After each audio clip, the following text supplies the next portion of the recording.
Cassette 2, Side 2. Did I tell you about someone? Ensconced in a prime booth at Tartan, Lamont had been haranguing Travis Peters for 20 minutes.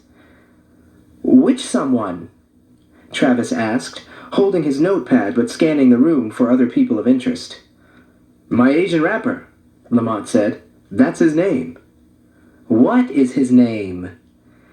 They had a brief who's on first type go-round until Lamont grabbed the notepad, wrote "someone," and underlined it. "He's real introspective, a great storyteller. He's going to be the Chinese Eminem. Album in stores in April." "Great," Travis said, and walked away.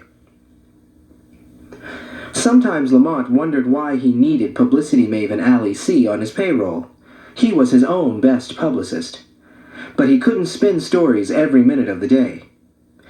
He was a Bed-Stuy nigga made good, and Ali C was an indefatigable Jap from Long Island, as she would say it, but she could get real gangsta when it came to securing pub for her clients. So in that respect, they were cut from the same cloth. Lamont watched Travis make his way over to Don Gambino. Sitting with his posse, the firing squad, Gambino was guzzling champagne straight from the bottle. A custom-made pair of diamond-encrusted handcuffs dangled from the platinum chain around his thick neck. Son of a bitch is probably on steroids, Lamont thought nastily. Lamont worked out to stay in shape. Nothing wrong with that. Gambino looked like he was training for an Ironman competition, and no matter the weather, he wore tank tops or jerseys that showed off his pecs, which Lamont thought was rather gay. Lamont had noticed that since Gambino had taken to appearing in all his artists' videos, his once hairy chest had become totally smooth. Whatever he did to achieve that effect, did he shave it, wax it, was completely gay. The latest word on the street was that Gambino had had liposuction on his stomach and had a weekly high colonic. They stuck a tube up your butt to clean you out, because it gave his abs a more defined look. If true, Lamont figured the man was one step away from a sex change operation. But Lamont had to admit that Gambino had done very well with Super Fat E, the star rapper on his label, Hits Inc. That's why Lamont was willing to shell out big bucks to get Fat E for the good-looking soundtrack, and why he wanted Mimi to work with him. Now all he had to do was get Mimi back here so she could work. Imani had informed him that there was a slight glitch in the program, but he would handle that soon enough. Travis was scribbling a lot. What did Gambino have to say that was so press-worthy? Lamont called him by his real name, Donald. His surname was Jones. Gambino was a nickname he'd given himself. These hip-hop newjacks, Lamont thought scornfully. Gangsters in their own minds. They all think they're starring in a movie called Hoodfellas. With his albino-esque fair skin, face full of freckles, and nappy red hair worn in intricate zigzagging cornrows that looked like an alien crop circle, Don Gambino resembled a ghetto Opie more than a member of the Gambino crime family. All flash and no substance, Lamont had decided long ago. That was the problem with all the dogs that were barking at his heels. Gambino didn't know anything about the streets. He was straight-up middle class, a graduate of St. Albans Prep in Queens. He wouldn't have survived a day in the Marcy projects as Lamont had. Lamont had done it right, attending City College and studying business administration while promoting parties on the side. He'd interned at a now-defunct hip-hop label during college, then, after graduation, had worked as the label's promotions man for a year before he started managing one of their groups, Ghetto Soldiers. He'd seen all sides of the business, and along the way, learned how to talk the talk with all the white boys. He'd worked his way up and earned his success. Nothing had ever been handed to him. Now, after he'd blazed a trail as one of the early hip-hoppreneurs, Gambino and those of his ilk wanted to run roughshod over it and acquire a fistful of bills overnight without a solid business plan or one decent suit hanging in their closets. And they were succeeding. What other industry made you feel old at 38? For most men, That was an age when their careers were hitting their strides. But Puff had made the Forbes magazine Richest 40 Under 40 with a net worth of close to $300 million by age 30. When Lamont had seen that, he'd taken the magazine into the bathroom in his office, locked the door, and let out a primal scream. Gambino, with the revenues of his clothing company, Threads, growing every year, had a personal net worth of over $75 million. He was 28. Ugh! Lamont had totally missed out on the clothing thing. The garment industry was a totally different ballgame, and he hadn't had any interest in learning it. But now he saw that his single-minded focus may have been the mistake that left him choking on the glitter dust of these other Negroes. Even if he sold triple large one day for many millions, he still probably wouldn't make the Forbes list. Everything was about youth culture these days. The entertainment industry wasn't catering just to teenagers anymore. Last year, Lamont had gone to a conference called Targeting Tweens with Vern DeLuca, the advertising guru. He and Lamont were considering forming a company called Triple Large Advertising to market to the urban consumer. Lamont had thought the seminar was called Targeting Teens and had wondered why Vern even wanted to go, because wasn't that what they both did all day long? But within the first few minutes, he got a crash course on this new demographic. They're 10 going on 16. Not kids, not teens. They're tweens, the keynote speaker said, looking like he wanted to bust out some pom-poms.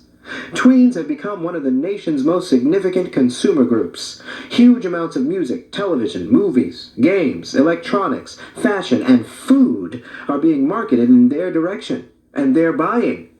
Spending by U.S. tweens will reach nearly $41 billion by 2005.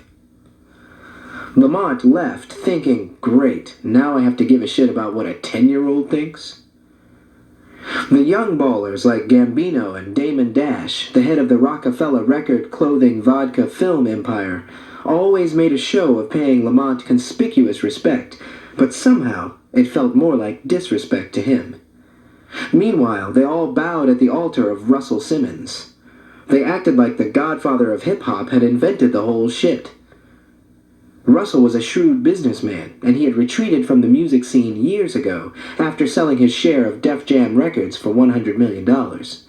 Now he devoted more attention to his clothing line, Fat Farm, and every time Lamont ran into him, Russ was either going to or coming from a yoga class. Talk about queer.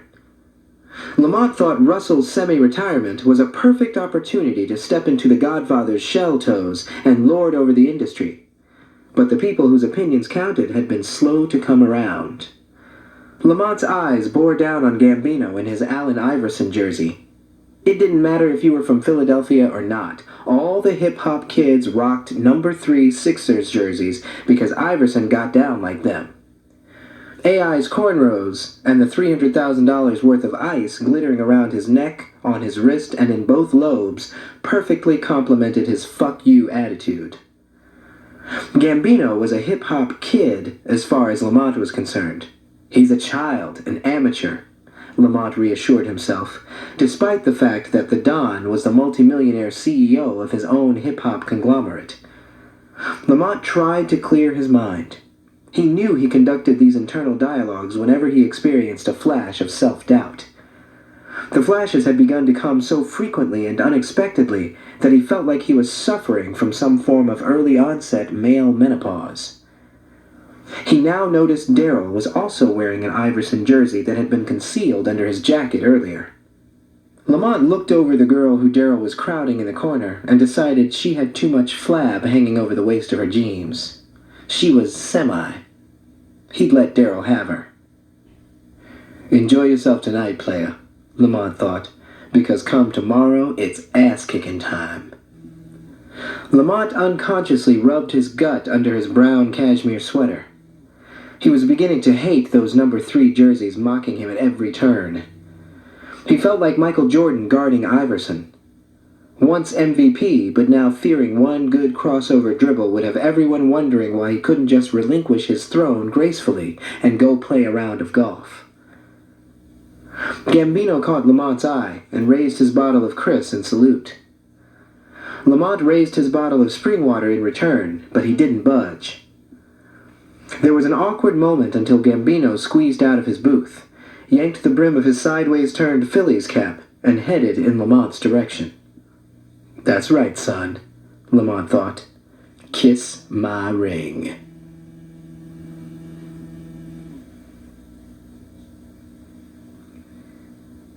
Chapter 9.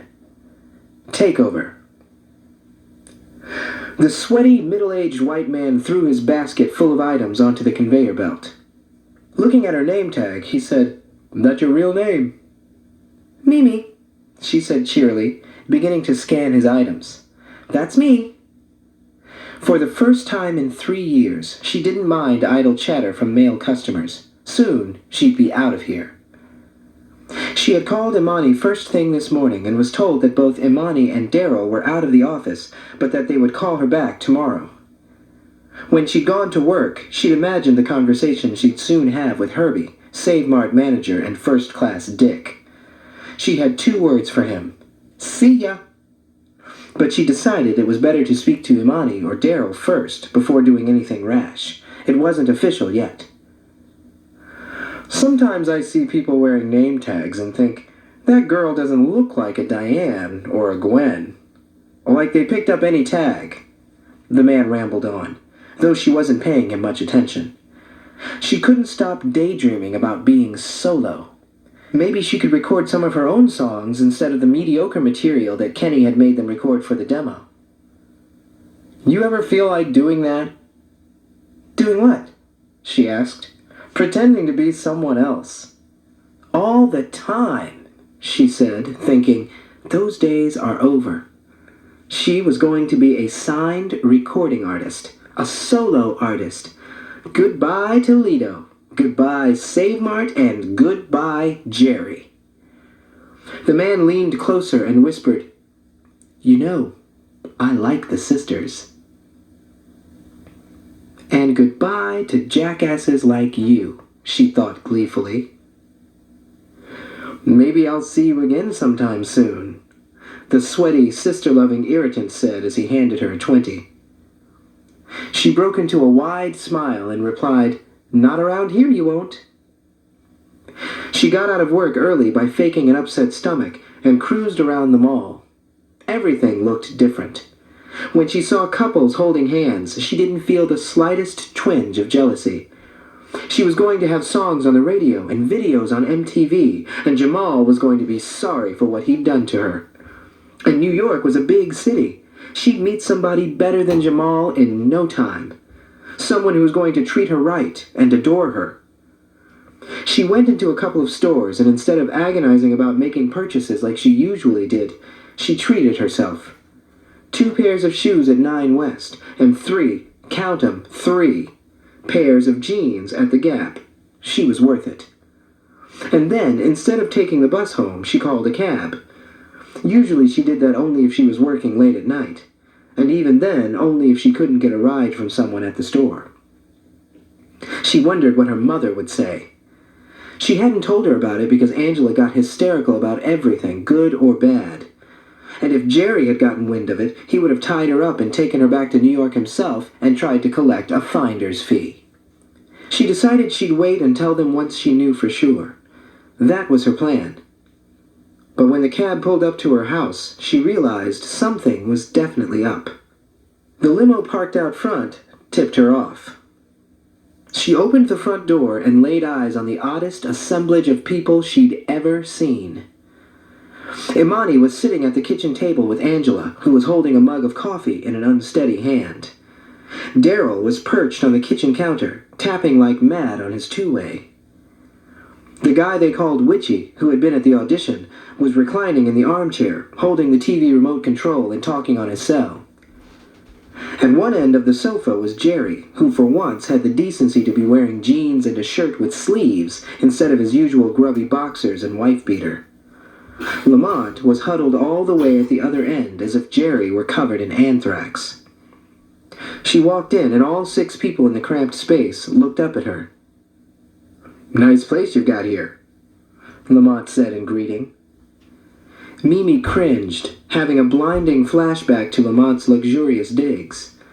All the things she had stopped noticing about their ramshackle house came into sharp focus.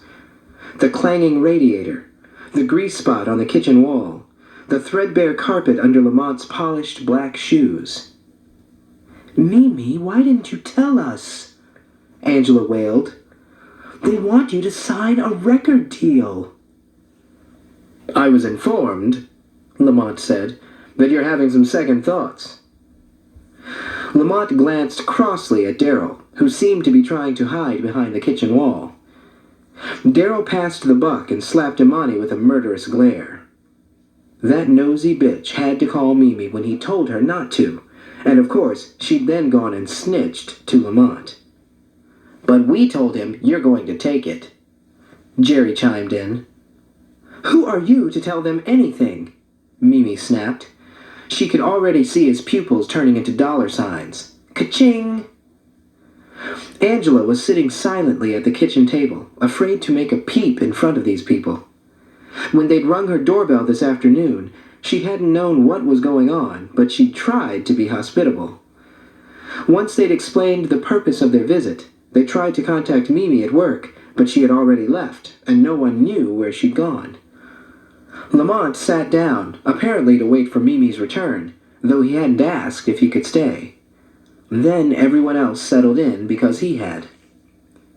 Lamont didn't look like Angela imagined a rap person would. The only hip-hop person she really could identify was Puff Daddy. If the name P. Diddy had come up, she would have thought that was someone or something entirely different. And when she'd seen him on TV, he usually wore lots of gaudy jewelry and a shifty expression. Lamont was wearing a fancy navy pinstripe suit with a crisp white shirt open at the neck and some beautiful jewelry, one diamond earring, and a lovely pinky ring. He seemed very nice, and his executive assistant was such a pleasant girl. Jerry had come home a while ago and been briefed. He confidently declared that this was a good deal Lamont was offering and Mimi should take it. Angela had no opinion of her own, but if Jerry said it was good, it must be. He'd been a used car salesman for more than 10 years. He knew from deals. "We brought the contracts," Lamont said to Mimi. Imani rushed over and put them on the coffee table. "You can read it all in black and white right here," Lamont reassured her. "We already showed them to your folks." "Jerry is not my folks," Mimi said as she flipped through the papers. It was all in legal language that she couldn't decipher, and there must have been over 100 pages.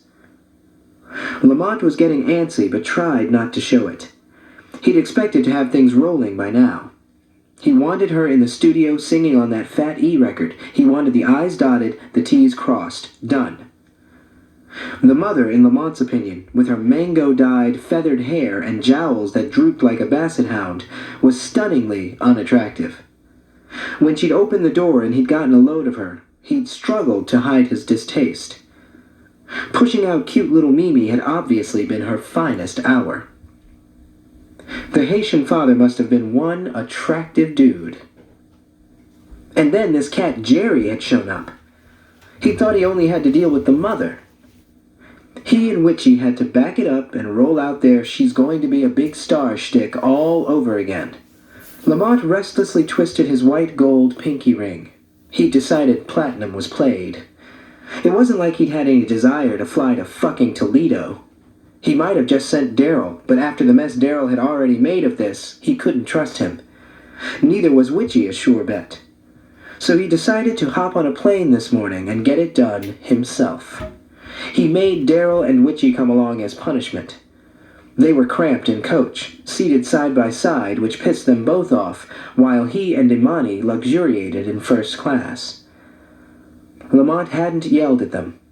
In fact, he hadn't said a word to them directly all day. While he'd often bark, shout, make demands and threats, he wasn't an out-of-control screamer. That undercut one's authority. Like they said, thin line between love and hate.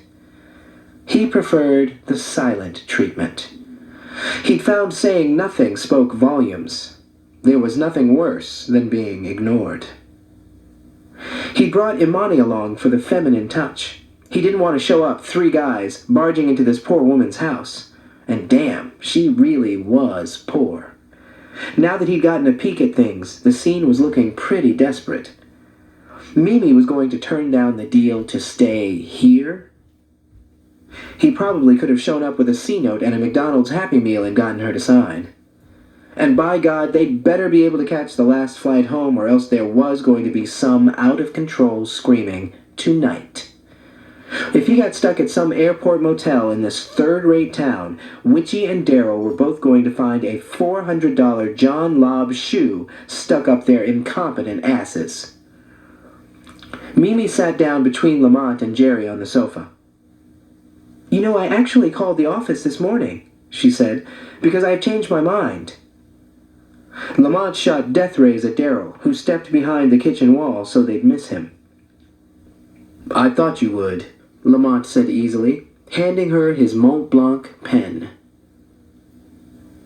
"I suppose I don't have to read all this today," she said, clearly eager to begin her new life. "Just show me, where do I sign?" Lamont gingerly held the pages as Mimi signed her name in all 53 places marked with "Sign Here" post-its. He gave her a hug when she was done. Imani told Mimi she'd call her first thing tomorrow to discuss plane reservations and arrange any shipping services she might need. Lamont didn't like to shake hands with people, germs, but he gallantly went over and shook Angela's hand, then reluctantly shook Jerry's, bidding them a fond adieu before he stomped out. The others were close behind, practically tripping over each other to get out of the house, though Daryl and Witchy were bracing themselves for the verbal tirade to come. With Lamont, you never knew when the storm would hit. Jerry and Angela stood in the doorway, smiling from ear to ear. Lamont turned back and waved one last time before he ducked inside the limo. As soon as the door was closed, Lamont held out his hands to Imani. Having used her superpowers to anticipate her boss's every need, she already had an antibacterial wet nap ready. She slipped off his pinky ring and thoroughly wiped him down. Disc 2. All the King's Women. Chapter 10. Things Done Changed. They had her farewell party at Winky's. Mimi and Toya got tipsy off a cheap bottle of champagne. Keisha got sick from eating too much cake. Kenny, furious that she'd gotten a deal without him, showed up ranting and raving and was tossed out onto the street by Winky himself. Angela cried the whole time, her tears a mixture of joy and sadness. The next day, Mimi was off to New York. Her first week in the city was already booked solid. Imani had given her an Hermes appointment book as a present and taken the liberty of filling it with appointments. Mimi had lunch with Allison Beth Cohen, the PR dynamo who ran ABC Publicity, the firm that handled the TLE account. She was an impossibly thin, bleached blonde tornado of a woman who walked very fast, but took tiny steps. Everyone called her Allie C, like she was a rapper or something. She went shopping at Pottery Barn with Imani for some knickknacks to warm up the company apartment, which turned out to be Lamont's former residence, a spacious one-bedroom co-op on Jane Street in the West Village.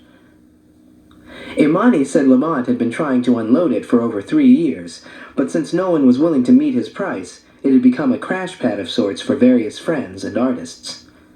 She met with a vocal coach, a maniacally cheerful older black woman named Yolanda who flailed her arms a lot. It had taken her aback at first that the label wanted her to see this woman for 3 sessions a week indefinitely. What was wrong with her voice? After Imani explained that even the most seasoned vocalists worked with coaches to keep their instruments tuned, she felt better. There was an appointment with Dr. Regina Lipsky, a sleek woman who wore kitten heels and a white lab coat and proclaimed herself dermatologist to the stars. "Which stars is confidential," she remarked without being asked. Then, again unprovoked, she offered, "Well, Madonna is a former client, and Versace's dead, so there's 2. Happy?" She gave Mimi a diamond peel with a little machine that buffed her skin and put her on antibiotics. Imani scheduled her for a peel every month for the next 6 months. Coming the following week, she had a dentist's appointment. Imani said her teeth were yellowish, but the dentist would fix that. Mimi studied her smile in the bathroom mirror. Her teeth looked white to her. Even Lamont, who exuded a "my time is money and you can't afford a split second" air, invited her out on the town. They went to some boutique opening where there were more bizarrely dressed people on display than there were clothes. Lamont looked like he was going to the Oscars. Mimi, who'd used a bit of her advance money to go on a conservative spending spree at Urban Outfitters, looked like she was going to the mall. And there was a meeting at the office, where she had to sing in the conference room in front of 25 members of the staff. She sang Amazing Grace a cappella.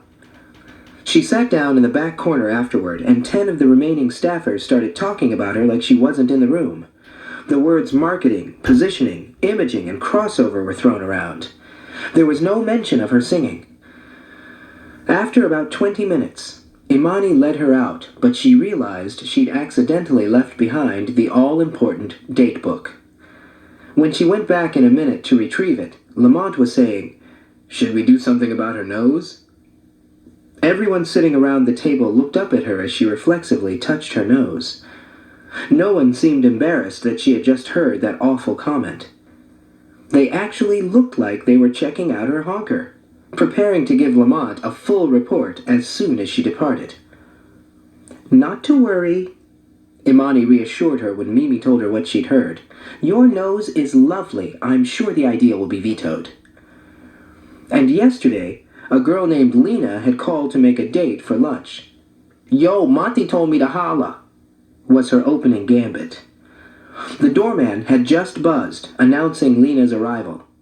Now Mimi looked through the peephole of the apartment's front door, waiting for her guest to appear. Lena Whitaker breezed into the elevator. Lamont had told her that his new singer Mimi was really hot. Mimi must be truly beautiful for Lamont to describe her that way. He held women up to a rigid standard of beauty and chased all those model bitches. Or maybe he was just trying to hype Mimi up because she was signed to his label. Lena wondered if Lamont had ever described her as really hot. Probably not. At 5'4", all tits and ass with only a hint of a waist, she shied away from all the lowriders she saw crowding the stores. Nevertheless, Lena Whitaker was not one to sweat a bitch no matter how fly, and she was convinced she could hold her own with any looker. After all, she had a lovely face. Slanted eyes with the longest eyelashes, a cute snub nose, and cheekbones that could cut glass. And the brothers appreciated her thickness.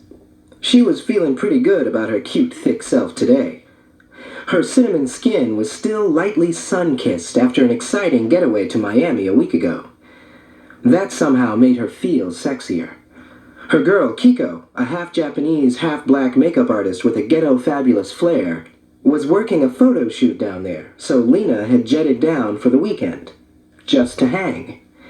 Kiko was wild as hell, so it was guaranteed fun. Who knew she'd hook up there? Crazy G.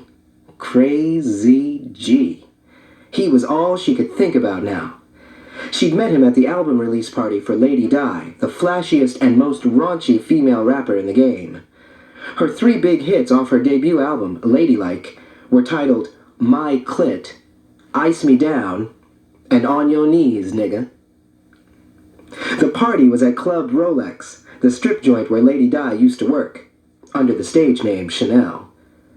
There were big-bootied girls flipping their weaves while they slithered around poles, offering lap dances that were paid for by Lady Di's record label. It was the best party Lena had ever been to. Open bar all night. And partying was her forte. Secretly, Lena longed to be outrageous like Lady Di, who looked like a black Pamela Anderson. Tousled blonde tresses and all. Pretty and sexy in an in-your-face way. Lena acted like she was just as confident, but Lady Di, who Vibe magazine had dubbed the goddess of bitch power, didn't have to act. Crazy G, an unsigned rapper and member of Lady Di's camp, was fine as hell. Tattoos all over his muscled arms, smooth coffee brown skin, bald head, and the prettiest smile that shone of gold. The kind of thug that made Lena's pussy contract involuntarily. He'd taken her out to dinner the night after the party to some soul food shack in the Opalaka section of Miami. It was amazing how they were driving along and then all of a sudden the surroundings changed. They went from greenery to ghetto in one block. He'd explained that the G actually stood for Greg, but professionally it stood for gangsta. But when it comes to the ladies, it stands for game, he joked. Lena, who thought it was cool and kind of retro that these Miami cats rocked gold teeth instead of platinum, wanted to jump over the table and maul him right then and there. The feeling was mutual. "Come on now, girl," he'd whispered later up in her room at the Delano when her Cosabella thong was the only article of clothing she still had on. "Let a nigga get some dessert." He had a tattoo that spelled out Crazy G in Gothic lettering on his washboard stomach, and it was underlined by a long stab wound. He was such a perfect physical specimen that Lena felt a momentary ripple of shame that she wasn't. Didn't bother Crazy G, who enjoyed himself plenty sucking ferociously on her 34D breasts. But if it was pussy he wanted, it was pussy he got. She let him dive in face first, and he made her come so hard she went into spasms. People always said black men didn't like to go downtown, but Lena had found that to be an urban myth. He took off his boxer shorts and revealed the biggest dick she'd ever seen, personally or in a porno. She had felt it all night rubbing up against her, but once he whipped it out, she was forced to flick on the light. Seeing it from all angles, it was a sight to behold. She wanted to devour it like he'd done her, but what would Lady Di think? He was in Di's camp, and tales always traveled. Lena had learned that the hard way. And fuck what you heard, she wasn't no hoe. "Oh, is it 4 in the morning?" Lena had said to him. "I have to get up early for my flight tomorrow." Her flight was actually at 3 in the afternoon, which meant she'd have to get up around 11. But that was early for her. "I should go to bed." "You already in bed, girl," Crazy G had pointed out anxiously. "Come on, just suck me." She'd kicked him out without blowing him or fucking him, but she'd gotten hers. And that story made Lady Di very proud. Ooh, he'd been heated. But he paged her 6 times the next day and called her every day since, hadn't he? Lena shuddered to think what Daddy would say if he ever got wind of her dalliance with Crazy G. And there would definitely be more hooking up in the future. Lena's father, Marlon Whitaker, was an entertainment lawyer. No, the powerhouse entertainment lawyer. And now he'd gotten into producing movies, one of which had won an Oscar last year. He was on the board of the Fresh Air Fund, always quick to write a check for any charitable cause. Everyone's favorite guy, blah, blah, and blah. Being Marlon Whitaker's daughter made Lena feel like somebody and nobody at the same time. He used to try to set her up with decent, read boring, boys, spawn of his stuck-up friends. But her father didn't nose too much into her love life anymore, presumably because he was afraid of what he might learn. She'd only ever really dated one guy, a hip-hop producer named Trevor Banks, though she'd gotten busy with plenty. Her father didn't like the way Trevor's jeans sagged in the seat. For Christmas, Daddy had given him a belt. Lena had graduated from Meadowcrest 2 years behind schedule because she'd been kicked out of 4 other private schools. For graduation, Daddy had suggested she go on an all-expenses-paid, year-long overseas trek with a friend so she could, as he put it, expand your narrow, hip-hop-obsessed vision of the world. To Marlon, popular music meant jazz and Motown soul. Rap was not music. In his estimation, it was insolent noise that glorified criminality, degraded women, and broadcast a negative image of African Americans to the world. Sensing that the find yourself trip was just a way for him to get rid of her for a year, Lena declined. He was always so busy with his work, and packing her off to India or wherever would make his life just swell. Slow your roll, Daddy. Whenever she was in a pinch, she'd invoke the name of her mother, Nancy, who died of ovarian cancer during her freshman year. Marlon had the Nancy Whitaker Research Fund up and running 6 months later, and the annual gala was a hot ticket on the charity circuit. The sympathy bid would work, and Marlon would back off some, but the truth was, Lena had been buck-ass wild well before her mother's death. She told Daddy she would, in fact, take him up on the all-expenses-paid year off, but she'd spend the year in the New York apartment and set her own schedule. What she didn't tell him was that she didn't really have any good friends to invite. Certainly not anyone who'd want to spend an extended period of time traveling in third-world countries with her, volatile as she was. After that standoff, Marlon had threatened, "You have 1 year, Marlena. Get it together or I'm cutting the purse strings. I mean it this time." That was 8 months ago, and Lena hadn't gotten it together in the least. She shopped, lunched, partied, got drunk, and slept late, struggling to get herself up and out of the family's Park Avenue Classic 8 to do anything at all. Lena's only real goal in life was to snag a famous boyfriend. Now that she had Crazy G hooked, all she had to do was reel him in. Oh, and one small snag. He needed to become famous. He would. She was sure of it. He was a gifted lyricist, well on his way to stardom. Lena looked at it this way. Get to the party early before the VIP gets crowded. She got out of the elevator and made a left. She'd never been to this place when Lamont had lived here. He'd asked her to show his new artist the ropes in New York, and she was happy to do it. This was just what she needed, a new friend. Someone who didn't know how she regularly got trashed in the papers for getting fall-down drunk at some party. Anyway, that was all over. She was turning over a new leaf, starting today. She walked to the end of the hall before realizing she should have made a right. She walked back, and as she reached to ring the bell of 7C, the door swung open. And there was Mimi, smiling. Lamont wasn't just hyping her up. She was hot.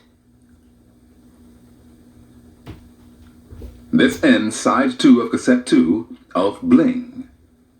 Please fast